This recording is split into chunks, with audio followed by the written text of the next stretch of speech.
এদেশের ইসলামী সংগঠনের নেতা কর্মীরা হিন্দুদের মন্দিরে পাহারাদারি করেছে, বৌদ্ধদের প্যাগোডাগুলোকে নিরাপত্তা দিয়েছে, তারা খ্রিস্টানদের গির্জাগুলোতে নিরাপত্তা দিয়েছে। কোন সাবোটাজ এবং আত্মঘাতী কোন কার্যক্রম কাউকে পরিচালনা করতে দেয়নি। সেই জায়গা থেকে বলছি, হিন্দুরা তাদের মন্দিরে মূর্তি বানাবে, মূর্তির পূজা করবে, সেটা তাদের ধর্মীয় আচার অনুষ্ঠান। কিন্তু মুসলিম জনপদে রাষ্ট্রীয় অর্থে আর কোন মূর্তি কালচার বাস্তবায়িত হতে দেওয়া হবে না ইনশাআল্লাহ। সংগ্রামী সাথী ও বন্ধুগণ, আমি আপনাদেরকে একটা কথা বলতে চাই, মনে রাখবেন, রক্তের সাগর পেরিয়ে যেই স্বাধীনতা আমরা অর্জন করেছি, হাজার হাজার আত্মত্যাগী যুবক সন্তানদের শাহাদাতের রক্তের উপর বর্তমান বাংলাদেশের নতুন স্বাধীনতা স্থাপিত হয়েছে। মনে রাখতে হবে, স্বাধীনতা অর্জন করা যত কঠিন, স্বাধীনতা রক্ষা করা তার চেয়েও বেশি কঠিন। ইতিপূর্বে আমরা দেখেছি 1971 সালে এক সাগর রক্ত পাড়ি দিয়ে 9 মাসের মহান মুক্তি সংগ্রামের মধ্য দিয়ে বাংলাদেশ স্বাধীনতা অর্জন করেছিল। কিন্তু দুর্ভাগ্যজনকভাবে স্বাধীনতা অর্জন করার কিছুদিনের মধ্যেই পার্শ্ববর্তী একটি আধিপত্যবাদী রাষ্ট্র বাংলাদেশের স্বাধীনতাকে ছিনতাই করে নিয়ে গিয়েছে। বাংলাদেশের স্বাধীনতা যুদ্ধের 9 মাস স্বাধীনতা যুদ্ধ পূর্ববর্তী 24 বছরে কোনদিন বাংলাদেশের মানুষ ধর্মনিরপেক্ষতার কোনো কথা শুনেনি। অথচ স্বাধীনতার পরবর্তী কয়েক মাসের মাথায় 1972 সালে আরেকটি দেশের সংবিধানের মূলনীতিকে বাংলাদেশের সংবিধানের মূলনীতি সাব্যস্ত করার মধ্য দিয়ে বাংলাদেশকে ভারত মাতার চরণতলে বলি দেওয়া হয়েছে। বাংলাদেশের ধর্মনিরপেক্ষতা আমদানি করে এই আওয়ামী লীগ বাংলাদেশের মুক্তিযুদ্ধের ইতিহাসকে কলঙ্কিত করেছেন। তাই আজ 24-এর এই জুলাই বিপ্লব পরবর্তী বাংলার মাটিতে দাঁড়িয়ে আমরা দ্ব্যর্থহীন ভাষায় ঘোষণা করতে চাই, 24-এর এই মহান বিপ্লব কাউকে ছিনতাই করতে দেওয়া হবে না। স্বাধীনতা এনেছি রক্ত দিয়ে, প্রয়োজনে আবার জীবন দিয়ে স্বাধীনতাকে রক্ষা করবো আমরা।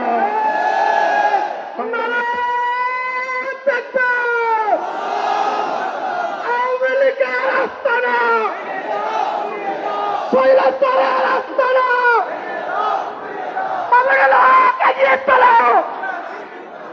সংগ্রামী সাথী ও বন্ধুগণ, তাই আমরা দ্ব্যর্থহীন ভাষায় বলতে চাই, বিগত 15 বছর শেখ হাসিনা বাংলাদেশের রাষ্ট্র ব্যবস্থা এবং রাজনীতি থেকে ইসলাম এবং ইসলাম পন্থাকে মাইনাস করবার চেষ্টা করে শেখ হাসিনা নিজেই মাইনাস হয়ে গিয়েছে।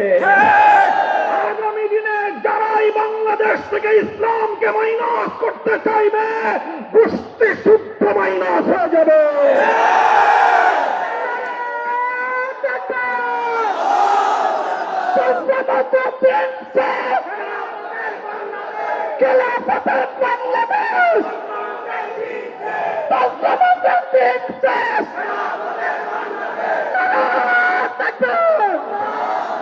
সংগ্রামী সাথী ও বন্ধুগণ, এদেশের ইসলামপন্থী জনতা, এদেশের আলেম সমাজ আজ ইতিহাসের এমন এক বাঁকে এসে দাঁড়িয়েছে, ইতিহাসের এক ঐতিহাসিক এক গুরুত্বপূর্ণ অবস্থানে এসে আমরা দাঁড়িয়েছি।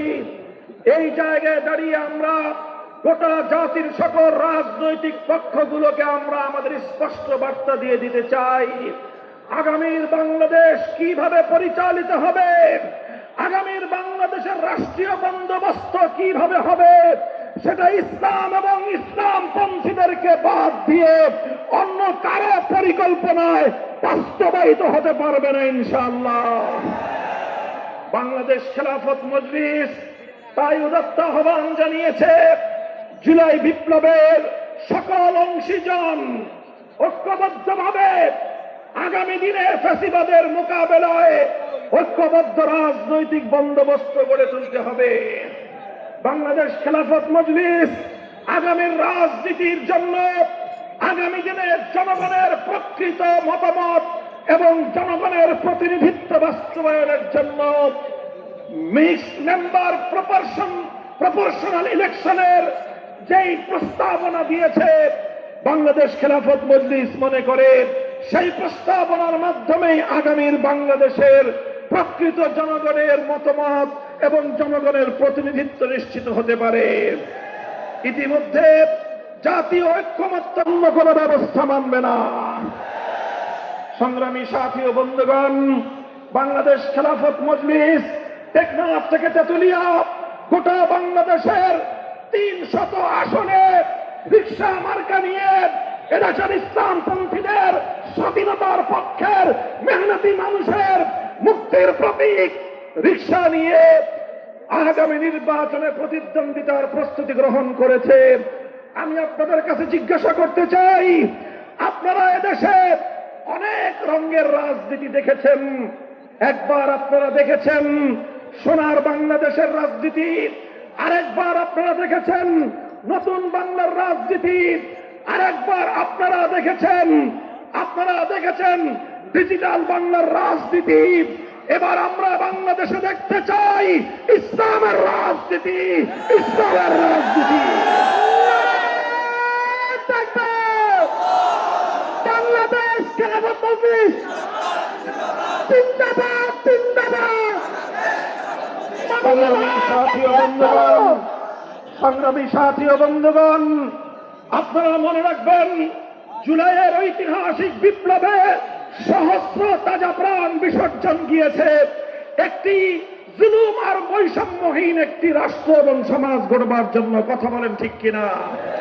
হে বাংলার তৌহিদি জনতা, হে বাংলার বঞ্চিত আপামর জনতা, আমি তোমাদেরকে আল্লাহ রাব্বুল আলামিনকে সাক্ষী রেখে তোমাদেরকে বলতে চাই, মনে রেখো চূড়ান্ত বৈষম্যহীন সমাজ যদি গড়তে চাও, মানব রচিত তন্ত্র মন্ত্র দিয়ে সম্ভব নয়।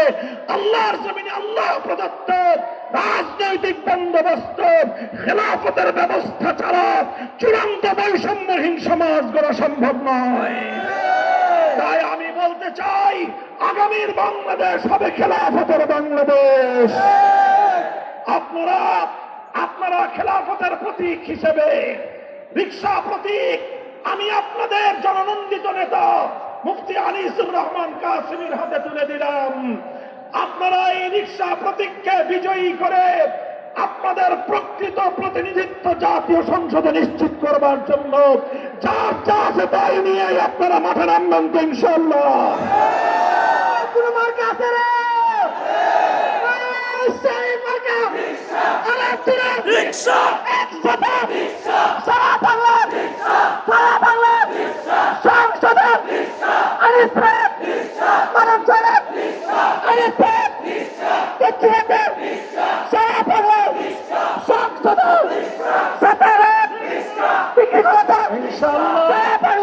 আমি আপনাদেরকে আশ্বস্ত করতে চাই, জাতীয় রাজনীতির বোঝাপড়া করতে গিয়ে, জাতীয় রাজনীতির বিভিন্ন হিসাব নিকাশ মিলাতে গিয়ে যদি কোনো কারণে বিভিন্ন দলের মধ্যে নির্বাচনী সমঝোতা গড়ে উঠতে হয়, সেক্ষেত্রে এই কচুয়ার মাটি হবে রিকশার ঘাঁটি। কচুয়ার মাটির জননেতা হবে মুফতি আনিসুর রহমান। সেই হবে দেশের মুক্তিগামী জনতার একমাত্র প্রতিনিধি ইনশাআল্লাহ। আপনারা তার হাতকে শক্তিশালী করবেন ইনশাআল্লাহ। কারি ইব্রাহিম রহমতুল্লাহ আলাইহির স্মৃতিধন্য এই মাটি থেকে তার একজন যোগ্য উত্তরসূরি এই জনগণের, এদেশের মানুষের প্রতিনিধিত্ব করবার সবচেয়ে বেশি অধিকার রাখে। মুফতি শফিকুল ইসলাম সাহেবের পরিবার থেকে মুফতি আনিসুর রহমান কাসেমী এদেশের মানুষের মাটির নেতা, মানুষের নেতা, তৃণমূলের নেতা, জনগণের জননন্দিত নেতা। ইনশাআল্লাহ আপনারা তার সঙ্গে থাকবেন। আল্লাহ পাক আপনাদেরকে কবুল করুন এবং আল্লাহ পাক আল্লাহর এই জমিনকে আল্লাহর বিধান তথা খেলাফত ব্যবস্থার জন্য আল্লাহ কবুল করুন। হাজার হাজার তৌহিদি জনতা, হাজার হাজার